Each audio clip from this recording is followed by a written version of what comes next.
Magandang araw, grade 3. Kumusta kayong lahat? Sana ay nasa mabuti kayong kalagayan at handa na namang matuto kahit nasa inyong mga tahanan lamang kayo. Ako nga pala ang inyong guro, Teacher Conrado. At ako ang makakasama ninyo sa ating Makabansa 3 lesson ngayong araw. Bago tayo magsimula, nais kong ihanda ninyo ang inyong sarili. Humanap ng tahimik na lugar sa inyong bahay upang makapag-focus sa ating aralin.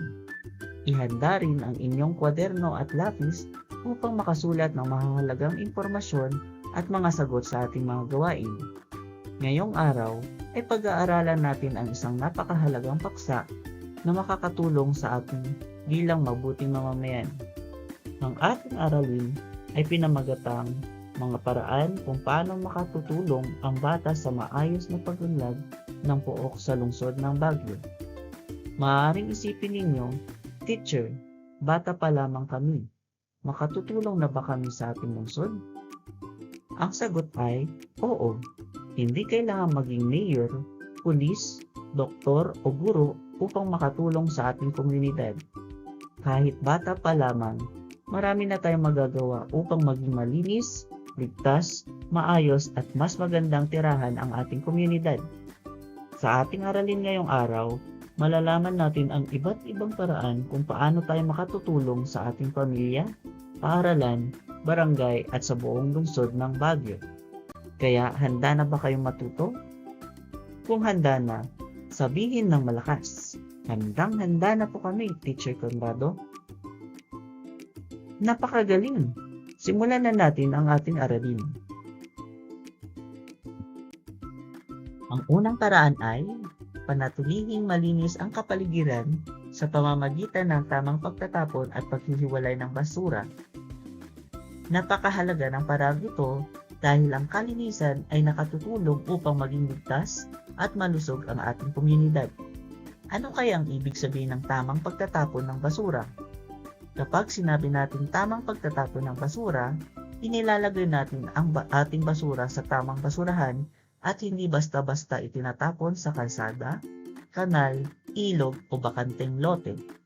Samantala, ang paghihiwalay ng basura ay nangangahulugang hindi natin pinagsasama ang lahat ng basura. May mga nabubulok tulad ng balat ng prutas at gulay. Mayroon ding hindi nabubulok tulad ng plastik at lata.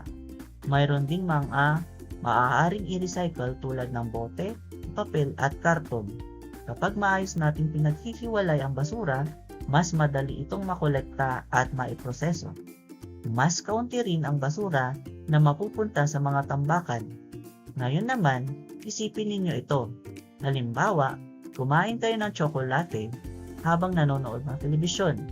Pagkatapos ninyong kainin ang tsokolate, anong gagawin ninyo sa balot ng tsokolate? A. Itatapon sa sahig. B. Ilalagay sa bulsa. O letter C. Itatapon sa tamang basurahan. Pag-isipan ninyo ang inyong sagot. Ang tamang sagot ay letter C. Itatapon sa tamang basurahan. Bakit? Dahil ang simpleng pagtatapon ng basura sa tamang lugar ay malaking tulong upang mapanatiling malinis ang ating paligid. Ngayon naman, gusto kong tanungin kayo, sa inyong bahay, sino ang karaniwang naghihiwalay ng basura? Kayo ba? Ang inyong nanay? Ang inyong tatay? O sama-sama kayo nagtutulungan? Napakaganda kung lahat ng miyembro ng pamilya ay nagtutulungan sa wastong pamamahala ng basura. Tandaan ninyo, ang isang responsableng bata ay marunong magtapon ng basura sa tamang lugar at tumutulong sa pagpapanatiling malinis ang kapaligiran. Narito naman ang ikalawang paraan. Magtanim at mag-alaga ng mga halaman at puno upang makatulong sa pangangalaga ng kalikasan. Bakit kaya mahalaga ang pagtatanim ng mga halaman at puno? Una, nagbibigay ang mga puno ng sariwang hangin na ating nilalanghap araw-araw. Pangalawa, nagbibigay ito ng dilim lalo na kapag mainit ang panahon. Pangatlo, nakatutulong ito maiwasan ang pagbaha dahil sinisipsip ng mga ugat ng puno ang tubig ulan. Bukod dito, maraming hayop tulad ng mga ibon at paru-paro ang naninirahan sa mga puno at halaman. Kaya kapag nakapagtanim tayo, hindi lamang tao ang ating natutulungan, kundi maging ang kalikasan. Ngayon ay may tanong ako sa inyo. May halaman ba kayo sa inyong bahay? Kung mayroon, anong halaman iyon? Bulaklak ba? Gulay? Prutas? O puno? Sabihin ninyo ng malakas ang inyong sagot. Napakaganda! Ngayon naman, isipin ninyo ito. Kung mayroon kayong bagong tanim na halaman, ngunit hindi ninyo ito dinidiligan araw-araw, ano kayang mangyayari? Tama, unti-unti itong malalanta at maaaring mamatay, kaya hindi sapat ang magtanim lamang. Mahalaga ring alagaan ito sa pamamagitan ng pagdilig, pag-alis ng damo at pagprotekta rito laban sa pagkasira. Kapag inalagaan natin ang ating mga halaman at puno, inaalagaan din natin ang ating kinabukasan. Narito naman ang ikalawang paraan. Magtanim at mag-alaga ng mga halaman at puno upang makatulong sa pangangalaga ng kalikasan. Bakit kaya mahalaga ang pagtatanim ng mga halaman at puno?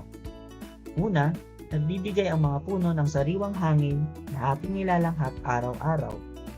Pangalawa, nagbibigay ito ng lilim lalo na kapag mainit ang panahon. Pangatlo, nakatutulong itong maiwasan ang pagbaha dahil sinisipsip ng mga ugat ng puno ang tubig ulan. Bukod dito, maraming hayop tulad ng mga ibon at paru-paro ang naninirahan sa mga puno at halaman. Kaya kapag nagtanim tayo, hindi lamang tao ang ating natutulungan kundi maging ang kalikasan. Ngayon ay may tanong ako sa inyo. May halaman ba kayo sa inyong bahay? Kung mayroon, anong halaman iyon? Bulaklak ba?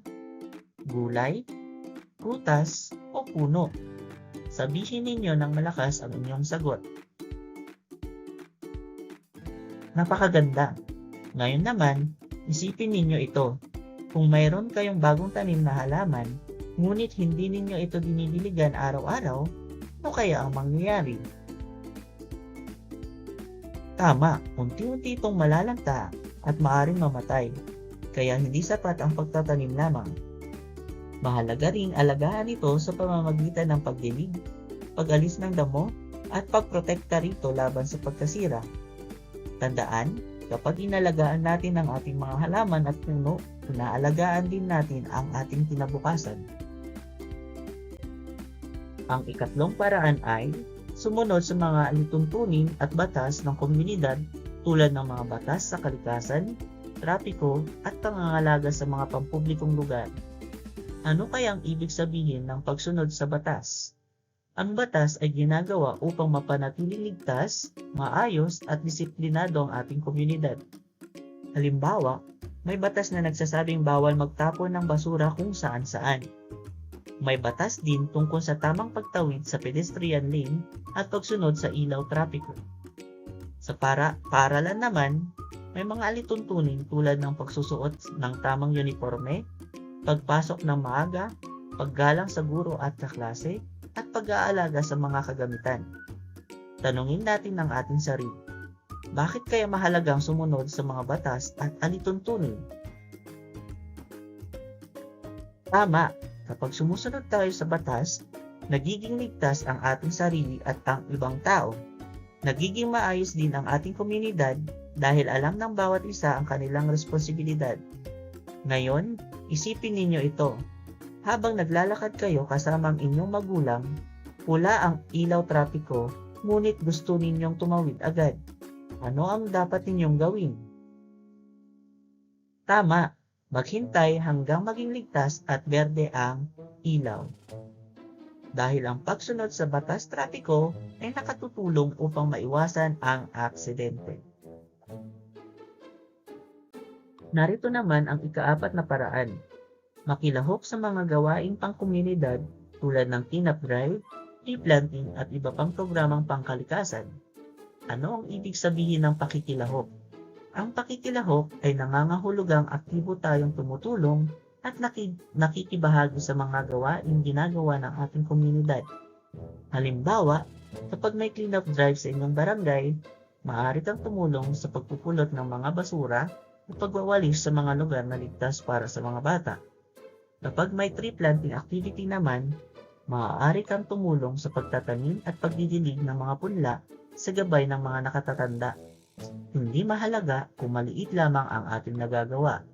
Ang mahalaga ay mayroon tayong malasakit at handang tumulong sa ating komunidad. Ngayon ay pag-isipan ninyo ito. Kung ang inyong barangay ay mag-aanunsyo ng cleanup drive ngayong Sabado at inimbitahan ang mga bata na tumulong kasama ang kanilang mga magulang, sasali ba kayo? Bakit? Kung ang sagot ninyo ay oo, napakaganda ng inyong desisyon. Ang pakikilahok sa mga gawaing pangkomunidad ay nagpapakita na mahal ninyo ang inyong barangay at nais ninyong maging malinis, ligtas at maayos ito para sa lahat. Tandaan ninyo grade 3, ang pag-unlad ng ating komunidad ay hindi lamang responsibilidad ng mga opisyal ng barangay o ng mga matatanda. Bahagi rin tayo nito sa pamamagitan ng ating pakikilahok at pagtutulungan, nagiging mas maganda at mas maayos ang ating pook para sa lahat. Magaling grade 3! Marami na tayong natutuhan tungkol sa iba't ibang paraan kung paano makatutulong ang mga bata sa pag-unlad ng ating komunidad. Ngayon naman ay pag-usapan natin ang isa pang mahalagang paraan. Basahin natin lahat. Igalang at mapangalagaan ang mga pampublikong lugar gaya ng mga parke, palaruan, paaralan at aklatan. Ano kaya ang ibig sabihin ng pampublikong lugar? Kapag sinabi nating pampublikong lugar, ito ay ang mga lugar na maaaring gamitin ng lahat ng tao sa ating komunidad. Hindi ito pagmamay-ari ng isang tao lamang. Lahat tayo ay may karapatang gumamit ng mga ito. Kaya naman, tungkulin din nating pangalagaan ang mga ito. Halimbawa ng mga pampublikong lugar ay ang parke, kung saan tayo maaaring maglakad, maglaro o mag-ehersisyo. Mayroon ding palaruan, kung saan maaaring maglaro ang mga bata. Kasama rin ang paaralan, kung saan tayo natututo araw-araw. At mayroon ding aklatan o library sa Ingles, kung saan maaari tayo magbasa at humiram ng mga aklat upang mas madagdagan ang ating kaalaman.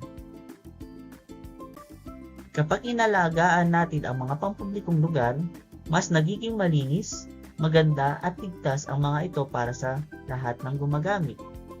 Isa pang halimbawa, kung may upuan sa parke, tama bang sulatan ito gamit ang pentel pen o kutsilyo? Siyempre, hindi. Kapag sinisira natin ang mga pampublikong kagamitan, maraming tao ang hindi makakagamit nito ng maayos. Kaya bilang mabubuting bata, lagi nating tandaan na gamitin ng maayos ang mga pampublikong lugar at alagaan ang mga ito na parang sarili nating pag-aari. Ngayon naman ay basahin natin ang susunod na paraan. Pahalagahan ang kultura at tradisyon sa pamamagitan ng pakikilahok sa mga pagdiriwang at paggalang sa mga kaugalian ng komunidad. Ano kaya ang ibig sabihin ng kultura?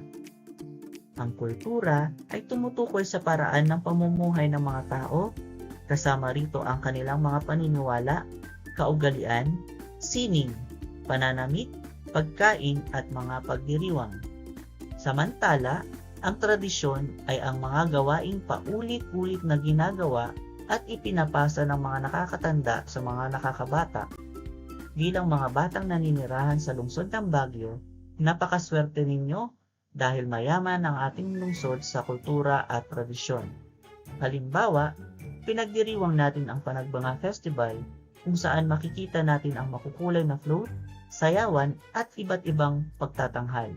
Ipinapakita nito ang kagandahan ng ating lungsod at ang pagkakaisa ng mga mamamayan. Ngayon naman ay may tanong ako. Nakasali na ba kayo sa isang pagdiriwang sa inyong paaralan o barangay? Ano ang inyong ginawa? Napakaganda! Kapag nakikilahok tayo sa mga pagdiriwang at iginagalang natin ang kultura ng ating komunidad, ipinapakita nating mahal natin ang ating lugar at pinapahalagahan natin ang ating pinagmulan. Tandaan ninyo grade 3, ang kultura at tradisyon ay bahagi ng ating pagkakakilanlan bilang mga Pilipino at bilang mamamayan ng Baguio. Basahin naman natin ang susunod. Maging responsable at matulungin sa pamilya, paaralan at komunidad sa pamamagitan ng pakikipagtulungan at bayanihan. Ano ang ibig sabihin ng responsable? Ang pagiging responsable ay nangangahulugan ng pagtupad sa ating mga tungkulin kahit walang nag-uutos sa atin.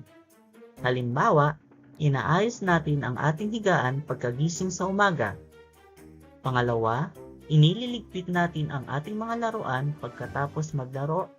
Pangatlo, ginagawa natin ang ating takdang aralin. At pang-apat, tumutulong tayo sa ating mga magulang sa mga simpleng gawaing bahay. Ano naman ang ibig sabihin ng matulungin? Ang pagiging matulungin ay ang kusang pagtulong sa iba na walang hinihintay na kapalit. Halimbawa, tinutulungan natin ang ating kaklase na nahihirapan sa aralin o ang ating kapatid sa pag-aayos ng kanilang gamit. Narinig na ba ninyo ang salitang bayanihan?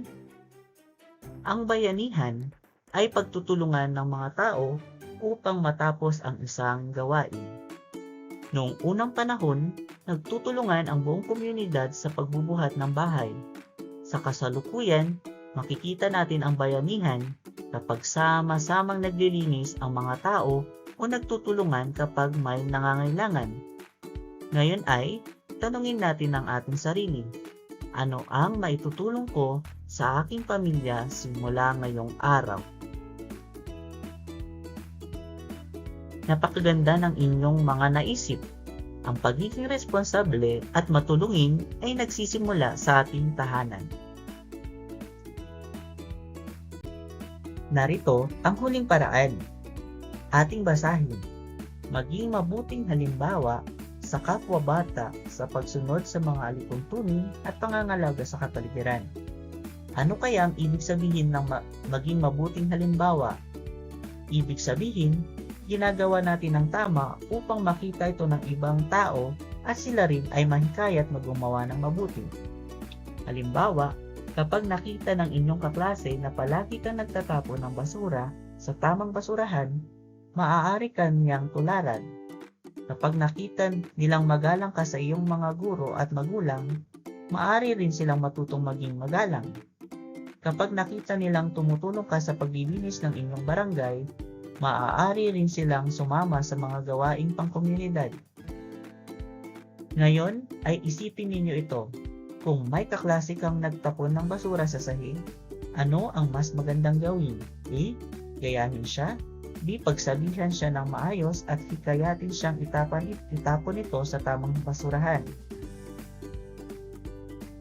Ang tamang sagot ay B. Dahil ang isang mabuting halimbawa ay hindi lamang gumagawa ng tama, kundi hinihikayat din ang iba na gawin ang tama.